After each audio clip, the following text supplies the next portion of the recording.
Welcome back to the Ice Bat Sports Podcast. I'm Griff. I'm Matt. And let's just jump right into it. We had another solid week of football. I think every week's a solid week of football as long as it's football season. Yeah, as long as football's on, it's a solid week. Yeah. The beer's running cold. The football's running hot. I guess. Yeah. All right, let's jump right into some headlines for this week. Dameon Pierce is staying hot. It's really Dameon Pierce season right now in Houston. This week he had a 68% snap rate, which is his highest of the season. He averaged nearly 9.4 per carry. Obviously, he had the 75-yard touchdown run, which is going to add to that, but he's looking very, very effective. Yes. He also had 6 catches, only 8 yards, but the usage in the passing game should show a lot about how the team feels about Dameon Pierce moving forward. Rex Burkhead is no longer a threat as he looked to be in week 1, which was kind of a weird week where he out-snapped him, out-touched him, and everything. But moving forward, Dameon Pierce has to be a mid to high-end RB2. Yeah, I agree. And their offensive line hasn't looked that bad. No, they really haven't. And they're giving him space. He's just a playmaker. I mean, we saw it in the preseason too. Right. His cuts are just very, very good for somebody that was taken where he was. Dameon Pierce is probably one of my favorite packs in the league at this point. Yeah, I have him in one of my keeper leagues, so I'm ecstatic about that. And I played him almost everywhere this week, but one league, and that's the league I lost in because I didn't play Dameon Pierce. I think Dameon Pierce is getting to the point where he's a must start every week. Oh, 100%. He's going to get the volume. He has no competition, like you said. Burkhead's no longer a threat. I think Pierce is definitely a must start if you have him in that RB2 flex range. Another running back that had a really good week was Miles Sanders. We got to give him some love, man. Yeah. Miles Sanders has been really, really good. I've slept on him. I've slept on a lot of my Eagles. Maybe I'm too much of a critic of my own team. But Miles Sanders, you know where he currently ranks right now in rushing yards amongst the league? Where's he rank? Third. He's third in rushing yards amongst all players. Most of my concern regarding Sanders going into the year was whether or not he was going to stay healthy. He hasn't really had a full season yet. And I also thought his workload might be vultured by Jalen Hurts, Kenneth Gainwell, or Boston Scott. But apparently, none of them are really vulturing. Shout out Nick Sirianni, man. He's using him like Miles Sanders should be used. I mean, Doug Peterson, we talk about it, how he loves to use running back by committee. Miles Sanders has got to be used as a workhorse back, and he is being used as a workhorse back, and he's been very, very effective. Well, speaking of Sirianni, actually, he came out and announced that Sanders is their guy after this past week where Sanders rushed 27 times, had over 130 yards and a pair of touchdowns. He also had a couple catches, so he's getting involved in the passing game. What this tells me is that Sanders has running back one potential going forward. Yeah, he's an RB1. I mean, you look at how successful this offense has been. It's the 5th best rushing offense, 2nd best overall offense. And then you look at the Eagles' offensive line and how dominant they played up front. I mean, it may have taken almost 4 seasons, but the Miles Sanders breakout is here. Congratulations if you have him, and if you don't, I'm sure you're putting together a package pretty soon to trade for him. Like we said, the only reason why it took the 4 seasons was because of the coaching and the play calls that were being drawn up. And he did have the injury bug. He had injuries, but, man, he's looking really good right now. Yeah, his rookie season, he was making plays. I remember vividly. Like I remember there was one pass that went through to him, and he caught it, and it was just an incredible catch. It was an incredible pass. It was just an incredible play all around. But Miles Sanders, Dameon Pierce, they're not the only running backs that popped off this week. Got a couple more. Yeah, Josh Jacobs. He got off to a slow start this season, but so did the entire Raiders team. They've gotten their stuff together, and so has Jacobs. The Raiders catch their first dub of the season, and you know what happened? Jacobs ran 28 times for 144 yards and a pair of touchdowns. Maybe with the additions of Davante Adams and Darren Waller, you're still a run-first team. Not only that, I think the addition of Davante Adams opens up a lot of the run game. Right. Because you've got to pay attention to Davante Adams. He is a top 3 receiver in the league, probably not 2 or 3. Yeah. And, that's going to open up the run game. You're going to have to double-team Davante Adams a lot. You can't ignore Darren Waller. And a lot of this is just going to open up holes for Josh Jacobs to shine. 100%. And I believe this is the first week that Jacobs has had over 20 carries. Okay. So, I mean, that kind of correlates. I don't know how much you want to relate it to the win, but as long as you're feeding Josh Jacobs, it's, paying off. He also had some receiving work. He got 5 of 6 targets for 31 yards. I'm sorry. This Monster Day shows a lot of promise for Jacobs and the Raiders, actually. But there were questions about Jacobs going into the season. I feel like this game really answered all those questions. Yeah. Another running back, Rashaad Penny, he really coined a nice game. Yeah. If you drafted Penny in the mid to late rounds, you got to steal. Mm-hmm. You've got a high-end RB2 with RB1 upside, and it's pretty clear. The last 2 games, he's had a 70% snap rate, and he's out in this past week on Sunday. He out-touched Kenneth Walker 18-9. Penny's looking like he did like the last couple weeks of last season. Yeah. He averaged 8.9 per carry, scoring twice. And the thing that shocks me the most, I do all my leagues on sleepers, so that's kind of where I pay attention. He's still available in 18% of sleeper leagues. So if for some odd reason he's out there, you have to go get him right now. So Rashaad Penny is out there in 18% of sleeper leagues. That doesn't make any sense. No. Sorry, I'll stop. That that's crazy though. Joke. That's crazy. Rashaad Penny, there was the looming fear that Kenneth Walker was going to take over eventually, but I think Walker's injury at the beginning of the season kind of stunted that, and then now Penny has the opportunity to show. Yeah, I would be a little careful. If you do have Rashaad Penny, I would hope you have Kenneth Walker just in case. Penny's got a long list of injury history as well. You never know there, but he's looking like a solid high-end RB2 for fantasy right now. Yeah, I got him late in one of my leagues, which I'm ecstatic about. Yeah. But it wasn't a great week for running backs all around. This one hurts me. Yeah, Not even because I have him in one league, but just because I love the guy. Yeah, I absolutely love this guy. I invested in him in a league, and it's unfortunate. It hurts. But Javonte Williams, man. What a sad end to the season. He wasn't playing very well to start this year. But we've talked about how having Gordon and going running back by committee can help his health long term. Yeah. It's still a running back. Knee injuries exist. What now? Javonte's only 22, so moving forward in dynasty leagues, still a great option. I think it all depends on how quick he comes back. I don't think the Broncos could rush him back, though. It's just for the long-term health of your star running back. He's going to be a star in this league if he can come back healthy. But having a torn ACL and LCL, he's got a long road to recovery. Very long road. And, it's going to take him a couple of years before he's back to where he was. Look at Saquon Barkley. I know. Barkley was almost scared to run last year. But now he's back and having one of the best fantasy back seasons, this season. So actually the best fantasy back season so far. I think Javonte, you got to hold on to him just because of that upside. But I'm not expecting him to come back immediately next year. No, I agree. I think he's 2 years removed from being a relevant fantasy back again. Well, it goes without saying, if you have him in a redraft league, it's safe to drop him now. Yeah, I put in for somebody that we'll talk about later already and put in to drop Javonte. Yeah. And then while we're on the topic of injuries. Oh, this one angers me a ton. I'm a huge Tua fan. Everyone in this Dolphins organization deserves jail time for this, which that's a joke, but there's got to be some more people that get fired for this. There's got to be some repercussions. Yes. How could you possibly let Tua play in that game on Thursday? How could you possibly let him come back last Sunday against the Bills? There's absolutely and try to hide zero. It under the rug. Yes. They try to sweep it under the rug. There's zero chance he fell when he got up from the hit on last Sunday from an ankle and back injury. Doesn't make sense. You let the guy come in and take another hit. The dude could have been paralyzed. It could have been even worse. Nothing was scarier than him putting the hands in front of his face. Oh yeah. And just sitting there paralyzed. That's the biggest sign that there's a neurological injury right there. Yeah, he's lucky that he's able to walk. Thankfully, I think the equipment helped him a lot. Yeah. These helmets nowadays they're like meant to take a beating.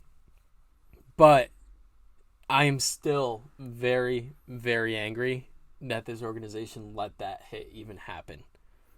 And yeah, it's it's on the Dolphins organization. I loved Mike McDaniels, but after what happened with Tua, I have a lot of questions about him and his just his ethics. You know, I get where it. are your morals at? I get it. Tua probably really pushed to play in that game, but there comes a time when you need to protect your player from himself.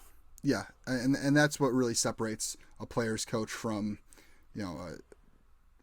any other coach. Yes. You look at somebody like Dan Campbell. He's not going to let that happen. Right. You look at Frank Reich. Frank Reich already ruled out Shaq Leonard with a concussion for Thursday, and his isn't nearly as bad as Tua's. So the fact that they swept this under the rug, they let him play anyways, and then these are what they're dealing with now is a lot more serious of an issue.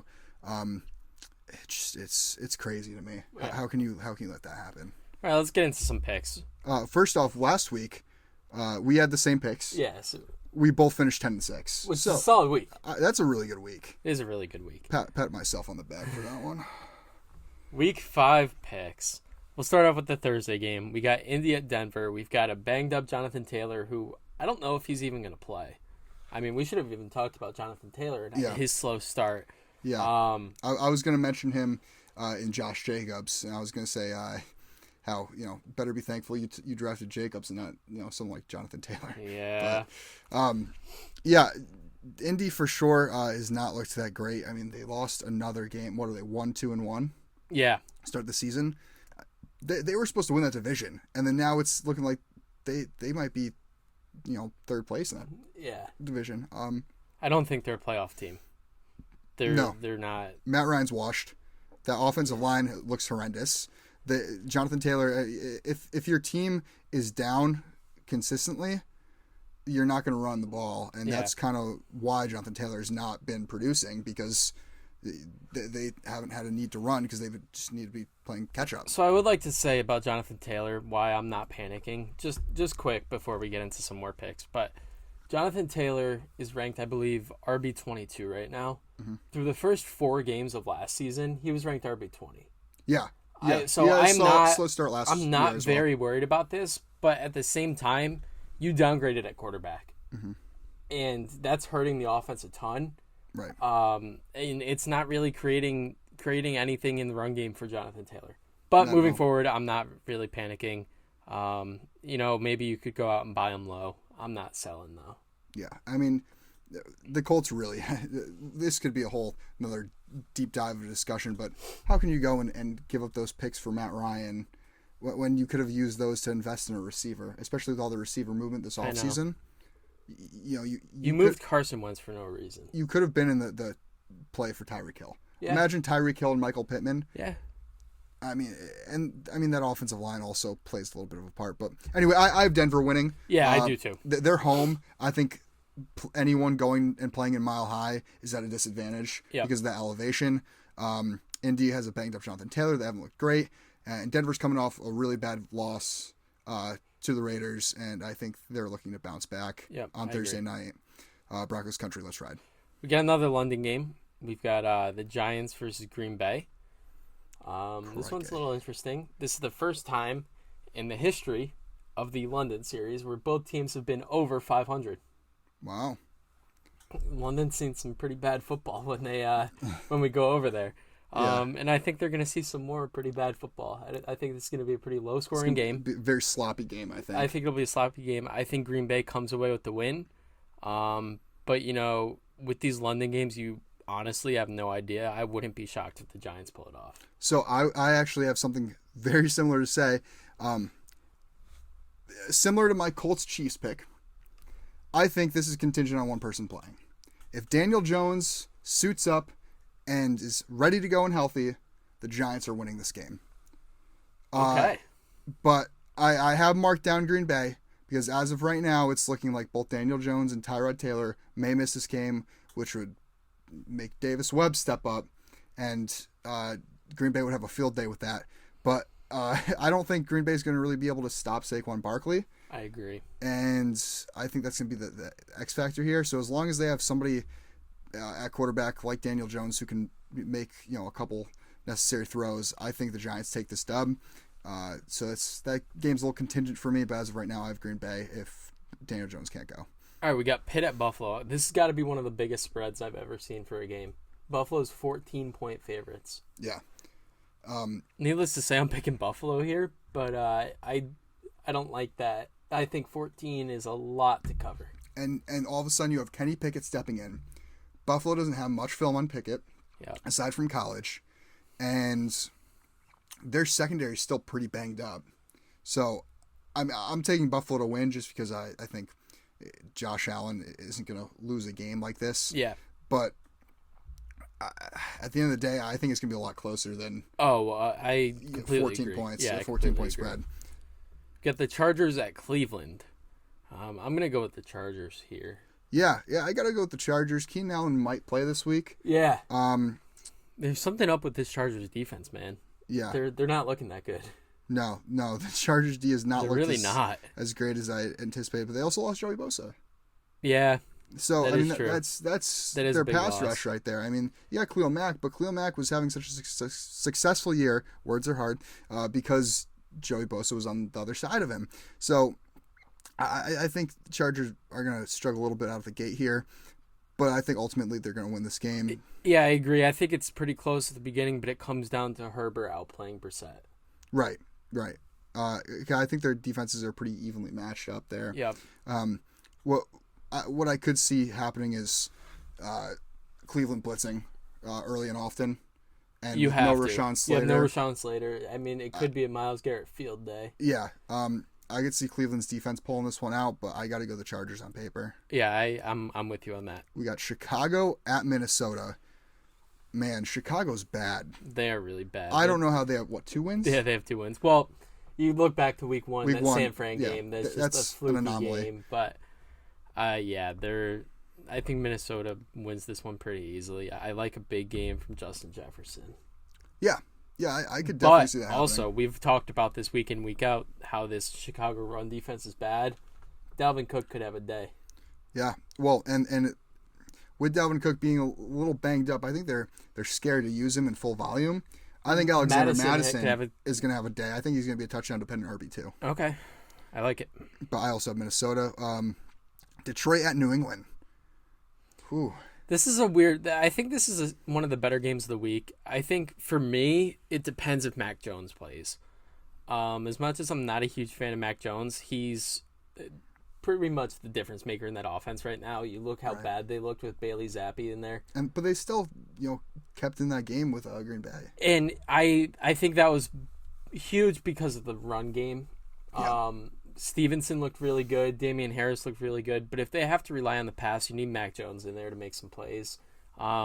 If Mac Jones is out, I think Detroit wins this. If Mac Jones plays, I'm going to go with New England. I think Detroit's going to win this regardless because their defense is ranked last in the NFL, but their offense is ranked first in the NFL. Their defense is ranked last by a mile, though. This defense is on pace to be one of the worst defenses of all time, I believe. Right. But I don't think... Let me praise Jared Goff real quick. Jared Goff is the number 5 fantasy quarterback right now. Yeah. Who would have thunk it? Not me. I love me some Jared Goff, man. The O-line looks really, really good. Yeah. The run game looks really good with Jamal Williams. I mean, we talked about that last week. Yeah. Jamal Williams was a top 5 running back this week. You called that. Shout out to you. Detroit's offense is really, really good, and their defense is really, really bad. So, I mean... Yeah, but I think it comes down to New England has an okay defense, but they don't really have much going for them on offense. Yeah. I think Detroit takes this win. I don't think New England really has the is Amon-Ra St. Brown playing this week? I don't know. That's what I was also thinking. If Sun God's not playing, then I don't know. But if he plays, Detroit's winning this no matter what. Okay. If Mac Jones plays, I think I still give the slight edge to Detroit because their defense is gonna step it up eventually. I mean, you look at whose defense was it a couple of years ago? Dallas. A couple of years ago had a horrendous defense to start the season. Like first half of the season, it was on pace to be the worst defense, and all of a sudden they clenched up and they finished as their defense was top half in the league. So it's usually what happens is you find out the issue and you address it, and then all of a sudden that's the missing piece in that defense. So I think Detroit, one of these weeks, is going to get their stuff together. Jeff Okuda's looked really good. Except for against DK Metcalf. Yeah, but I mean, it's DK Metcalf. Yeah, I got to praise DK Metcalf as much as it pains me because I think he's very overrated, but he did have a really good game, and he looked really good against one of the top corners this year. So yeah, shout out DK Metcalf. Speaking of DK Metcalf, our next game's Seattle at New Orleans. You know what? It's the Geno Smith era. Yeah, Geno's looking really, really good. Yeah. I've got Seattle winning this game. I also have Seattle winning this game. Wow. Yeah. I thought it was kind of a bold pick by me. Me too. Well, because New Orleans, whether it's Dalton or banged up Jameis Winston, I mean, that's not the best quarterback situation. And that's what's hurt them a lot this year is that quarterback situation. Geno Smith's been like surprisingly accurate this season. I think he has like a completion percentage of like over 75% on the year. It's like scary good. You got weapons in DK Metcalf, Tyler Lockett. You have a couple decent tight ends. Rashaad Penny in the backfield.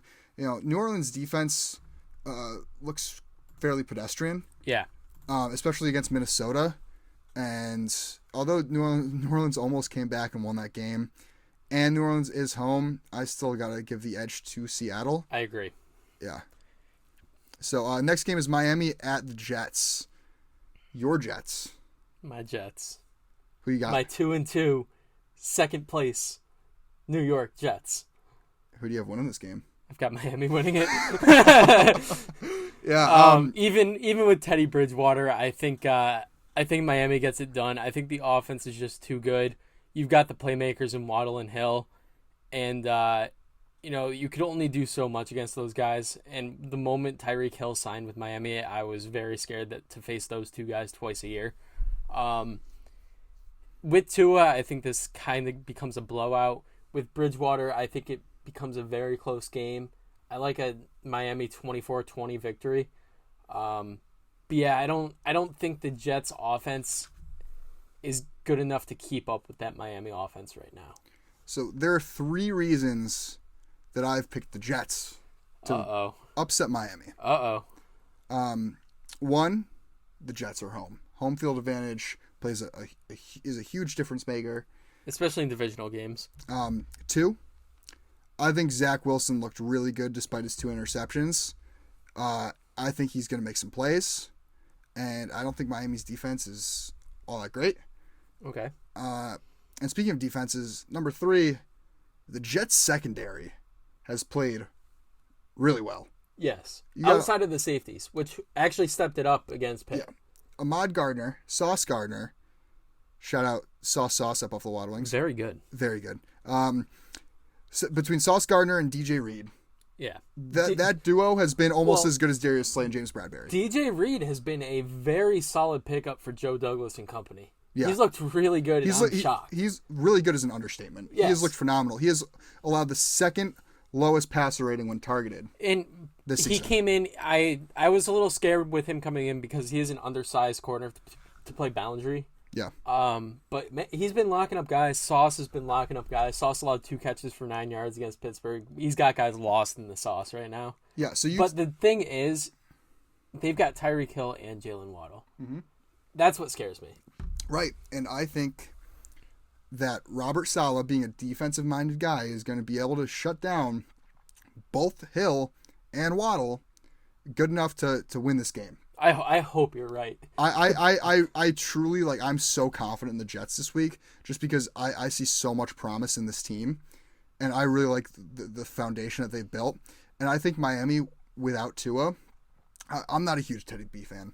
I've never been a huge Bridgewater fan. I was watching the game Thursday. He looked terrible. Yeah, and even with a week of preparation, I don't think that's going to be enough for him to step in. I think he's a great locker room guy, but I think that's the extent of Teddy Bridgewater. Okay.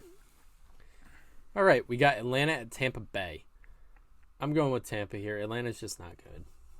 Atlanta's been surprising me lately. I don't think they're that good. They're 2-2, but they've kept it close in most of their games. I just don't think Arthur Smith is a good coach.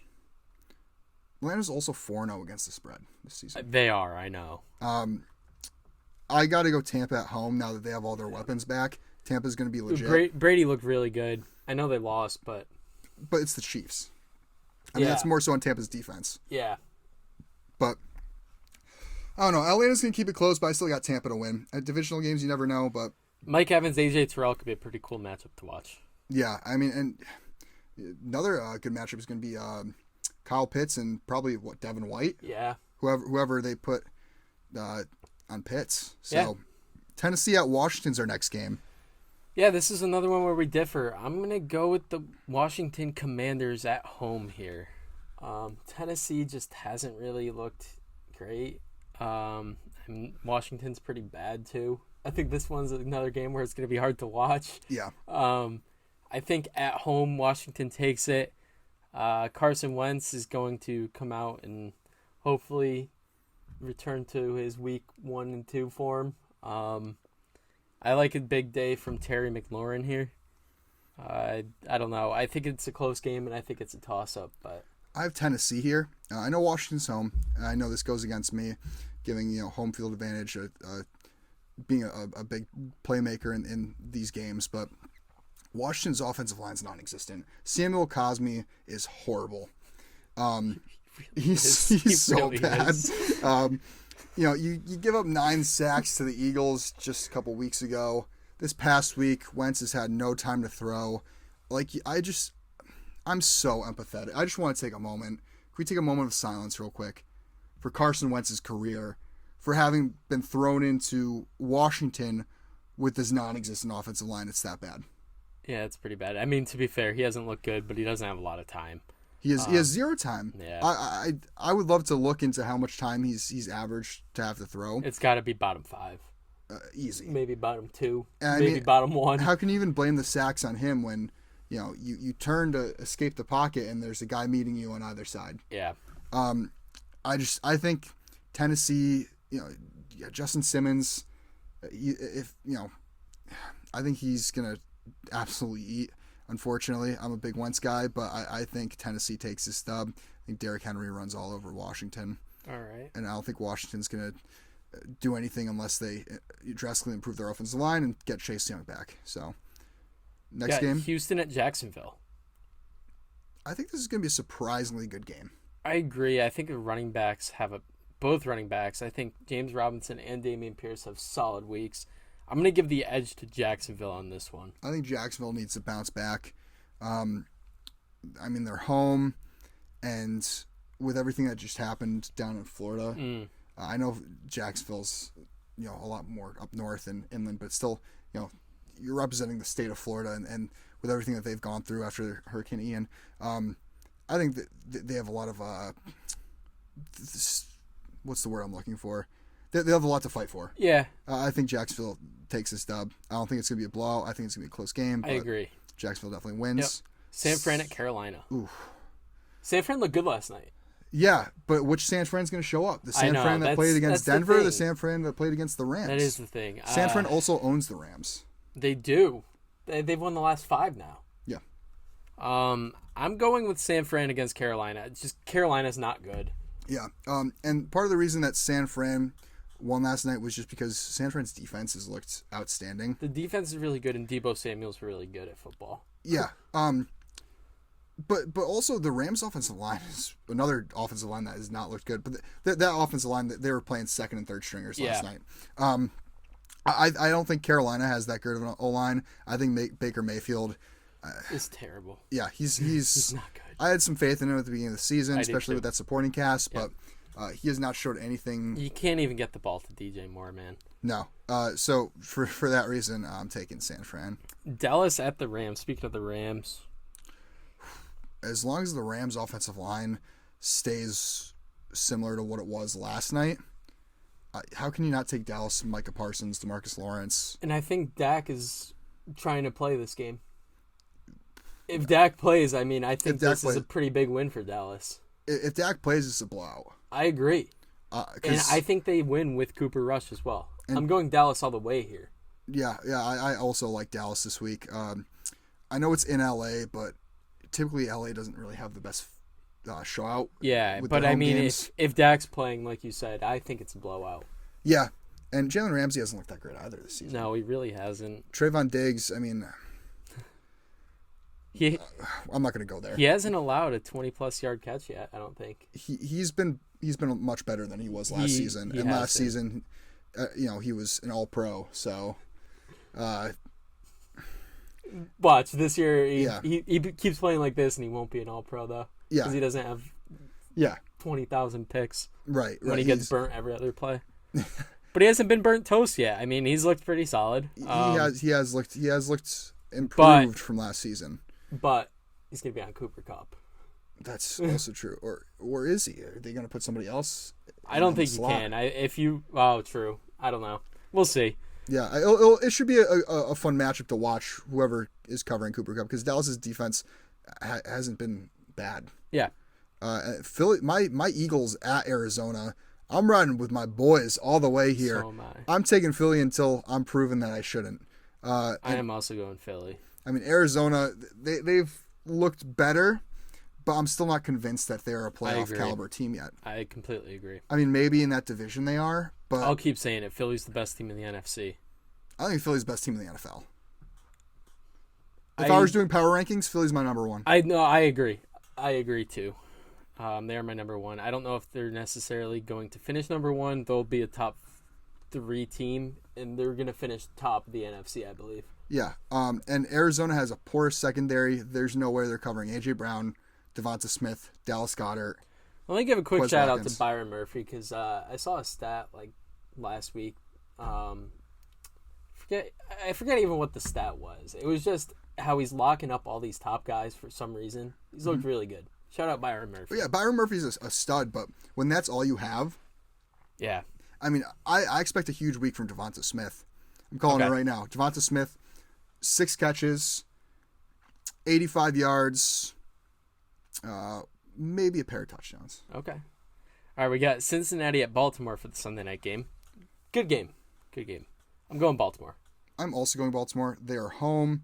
They lost last week because of poor game management. Yes, that's all it came down to. Yeah, you got to take 3 there. Baltimore, they're kicking themselves. John Harbaugh is the reason that John or Jim, whatever brother is their coach, is the reason that It is John. Yeah, okay, that's what I thought. I get them confused all the time, dude. All right, Monday night we got Vegas at Kansas City. No, I'm not finished talking about Cincy at Baltimore. Cincy, I think, is being a little overrated after the win against Miami. You beat Miami without Tua. Yeah, you beat Miami without Tua. Yeah.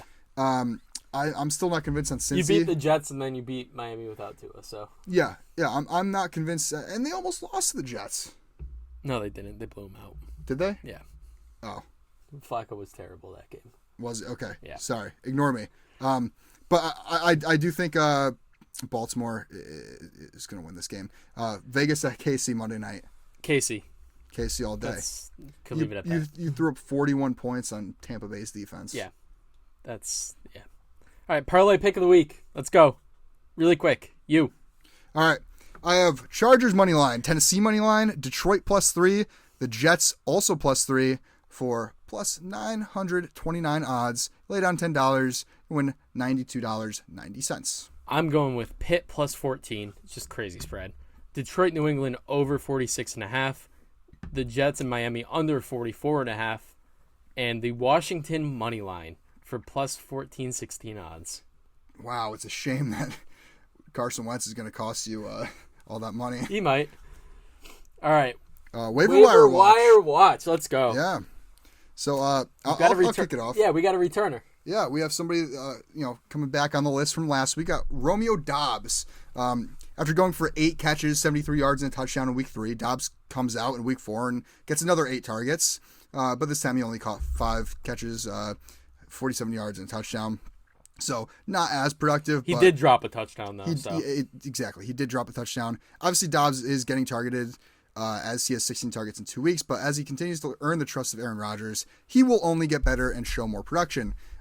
Doubs doesn't exactly have much competition for the wide receiver 1 spot because who is it? Allen Lazard, the Lizard.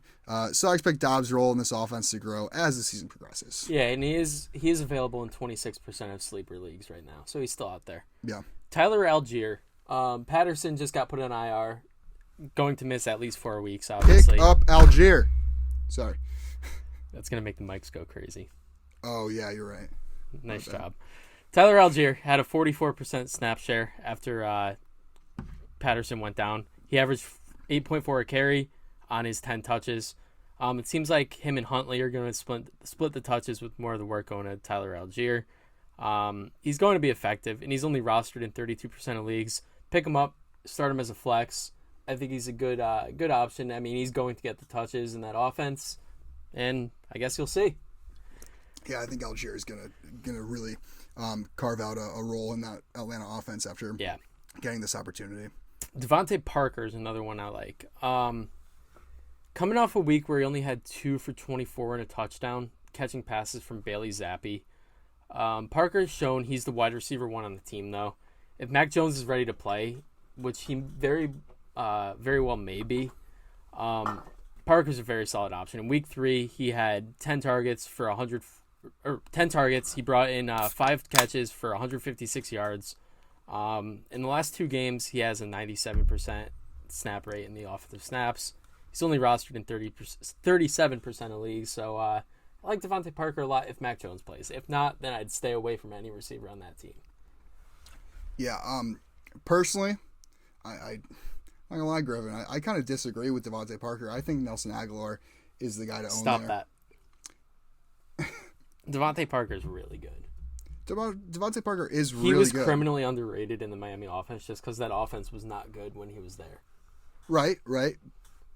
However, I think Aguilar's your deep guy, and I think he has a lot more upside every week because, he can get you that, long, like 60, 70-yard touchdown that's going to put you above. They were using Devontae Parker deep, too. He could go up and get the ball. He's a big boy. That's why I like him a lot. Yes, I haven't seen enough out of Parker yet to warrant adding him to my bench. Okay. Sorry, I don't mean to trash all right. him. I'm picking him up, and he's winning me a week. Another guy you should watch out for is Kenny Pickett because, it is officially Kenny Pickett season. Trubisky was benched for Kenny Pickett halfway through the game on Sunday, and it's clear that the keys of the Pittsburgh offense are in Pickett's tiny hands now. Sorry. With a very talented receiving core, I expect Pickett to quickly show up on people's radars, especially after Pitt plays Buffalo, who has a banged-up secondary this week. I'm adding Kenny P in most leagues. He has rushing abilities that just make him a quarterback with this team's so much better with Pickett in there. Yeah, with an ample amount of fantasy potential. Yeah, their offense, it's so much better with Pickett playing. Speaking of their offense, I've got George Pickens on my waiver watch. When Pickett came into the game, Pickens brought in all 4 of his targets for over 70 yards. The rookie to rookie connection is going to be very strong moving forward. Pickens was a first-round talent, just had injury and off-the-field questions. His breakout is starting, and with Pickett behind center, I think he's going to have some really big games. He's only rostered in 58% of sleeper leagues, so he's going to be out there in a lot of leagues. George Pickens is a guy where, especially dynasty leagues, I mean, he's not going to be available because you probably drafted him, but dynasty long-term, great option. Right now, with Kenny Pickett coming in, I think George Pickens is a great flex option.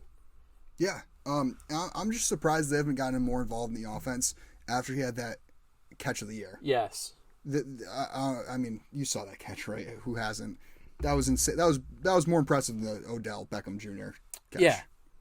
Yeah. So, it's NFL young boy season. Yeah. And then the last guy on the waiver wire watch that we have, Zach Milfson. Imagine Joe Flacco through the first 3 weeks if he was able to extend plays with his legs. That's kind of what we have here in Zach Wilson. What he's lacking in accuracy, though, he's going to make 4 up on the ground. I think Wilson has a shot at being a viable backup in fantasy with matchup-based upside. His mobility is going to especially help him a lot with the banged-up O-line. Mm-hmm. He's a true playmaker and is a franchise quarterback. I don't care what anybody says. He has the weapons and a cannon of an arm. You just have to get him some time in the pocket, right, and he's going to make plays and he'll keep the Jets' offense in games. I mean, that receiving core is not bad at all either. Speaking of Garrett receiving, Wilson, Elijah Moore, Corey Davis. the Magic Conklin. Yeah. I mean, You got Michael Carter and Breece Hall out of the backfield. Yeah, who Breece Hall.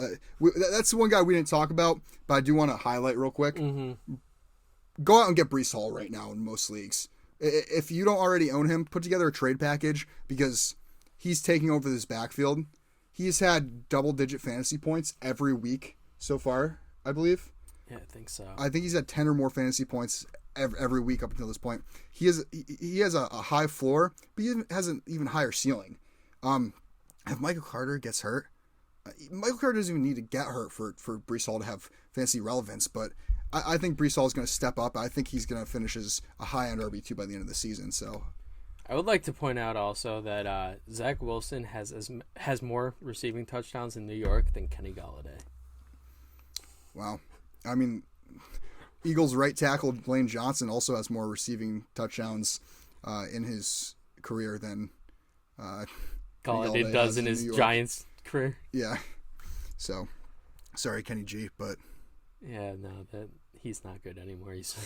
Yeah, but that's what surprised me about the Giants is they're paying this guy $70 million. I know. They're not using him, and they're still 3-1. Yeah. And I don't know. I mean, Daniel Jones hasn't even looked that great. Speaking of the Giants, I did see that they had a guy in the building yesterday. I did see that as well. And this is another guy. Odell Beckham Jr. Another guy to keep watch for. Yeah, I mean, he probably won't be cleared until November, but it's kind of clear through like his tweets and stuff that he wants to return to New York. And if the Giants could add him, I like the Giants to make a playoff push. Yep.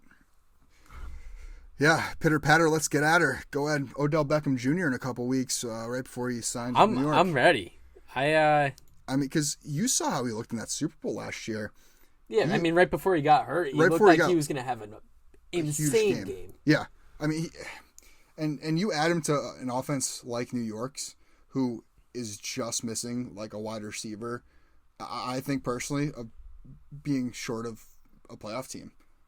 I think I could agree with that. If they can get a number one receiver like Odell, I honestly think the Giants can make a run. I don't think Daniel Jones is that bad. I think Brian Daboll is an incredible coach. Brian Dable's he could win Coach of the Year this year if they finish over 500. I think 100%. Yeah, I mean, I think I've been saying 9-8 is I think their ceiling, but hey, I mean, crazier things have happened. That is very true. So. That'll pretty much do it for this episode. That's going to do it. Make sure to add us on socials. Yep, we're at Ice Bath Sports on Instagram and TikTok, at Ice Bath Pod on Twitter. And you can watch the YouTube version of this on the Ice Bath Sports Podcast YouTube page. We post daily content.